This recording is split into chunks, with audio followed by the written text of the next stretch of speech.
আসসালামু আলাইকুম। আমি মোহাম্মদ আলিম আল রাজি, সি ক্যাটাগরির ফার্মাসিস্ট, আদিতা মেডিকেল হল, পশ্চিম মোল্লারটেক, দক্ষিণখান, ঢাকা। আজকে আলোচনা করব ডিসলিপিডেমিয়া সম্পর্কে। রোগের বর্ণনা। চর্বিকে ইংরেজিতে বলা হয় ফ্যাট। এই ফ্যাটকে মেডিকেলের পরিভাষায় বলা হয় লিপিড।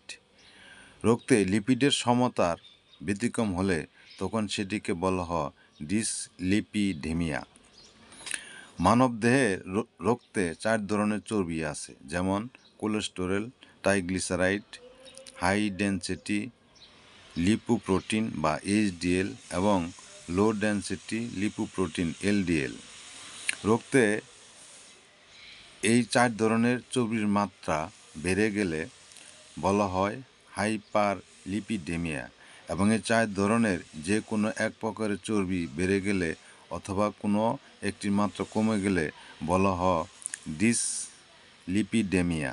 এই 4 ধরনের চর্বির মধ্যে এইচডিএলকে বলা হয় ভালো ধরনের চর্বি। কারণ জিনগত, যেমন ফ্যামিলিয়াল হাইপার কোলেস্টেরুলেমিয়া, অস্বাস্থ্যকর জীবনযাপন, অতিরিক্ত স্যাচুরেটেড ফ্যাট, প্রক্রিয়াজাত খাবার, শারীরিক নিষ্ক্রিয়তা, অন্যান্য রোগ, ডায়াবেটিস, হাইপোথাইরয়েডিজম, কিডনি রোগ, ওষুধ সেবন যেমন স্টেরয়েড, বিটা ব্লকার।